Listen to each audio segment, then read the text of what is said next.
بسم اللہ الرحمن الرحیم۔ دین و اسلام چینل کے ناظرین، السلام علیکم ورحمۃ اللہ وبرکاتہ۔ صحیح بخاری کی حدیث نمبر 53 ہے، میں عبداللہ بن عباس رضی اللہ تعالیٰ عنہ کے پاس بیٹھا کرتا تھا، وہ مجھ کو خاص اپنے تخت پر بٹھاتے۔ ایک دفعہ کہنے لگے کہ تم میرے پاس مستقل طور پر رہ جاؤ، میں اپنے مال میں سے تمہارا حصہ مقرر کر دوں گا۔ تو میں 2 ماہ تک ان کی خدمت میں رہ گیا۔ پھر کہنے لگے کہ عبد القیس کا وفد جب نبی کریم صلی اللہ علیہ وسلم کے پاس آیا تو آپ نے پوچھا کہ یہ کون سی قوم کے لوگ ہیں یا یہ وفد کہاں کا ہے؟ انہوں نے کہا کہ یہ ربی خاندان کے لوگ ہیں۔ آپ صلی اللہ علیہ وسلم نے فرمایا، مرحبا، اس قوم کو یا اس وفد کو نہ ذلیل ہونے والے نہ شرمندہ ہونے والے، یعنی ان کا آنا بہت خوب ہے۔ وہ کہنے لگے، اے اللہ کے رسول صلی اللہ علیہ وسلم، ہم آپ کی خدمت میں صرف ان حرمت والے مہینوں میں آ سکتے ہیں، کیونکہ ہمارے اور آپ کے درمیان مضر کے کافروں کا قبیلہ آباد ہے۔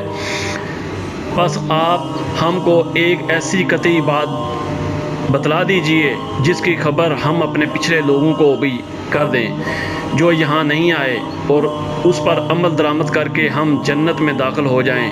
اور انہوں نے آپ سے اپنے برتنوں کے بارے میں بھی پوچھا۔ آپ صلی اللہ علیہ وسلم نے ان کو 4 باتوں کا حکم دیا اور 4 قسم کے برتنوں کو استعمال میں لانے سے منع فرمایا۔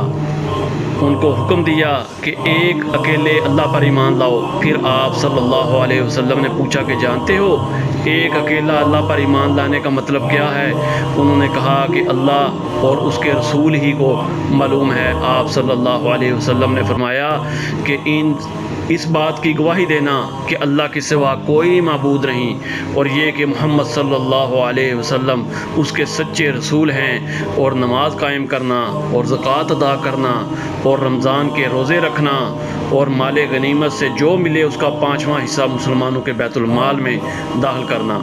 اور 4 برتنوں کے استعمال سے آپ صلی اللہ علیہ وسلم نے ان کو منع فرمایا، سبز لاکھی مرتبان سے اور خود کے بنائے ہوئے برتن سے، لکڑی کے کھودے ہوئے برتن سے اور روغنی برتن سے، اور فرمایا کہ ان باتوں کو حفظ کر لو اور ان لوگوں کو بھی بتلا دینا جو تم سے پیچھے ہیں اور یہاں نہیں آئے ہیں۔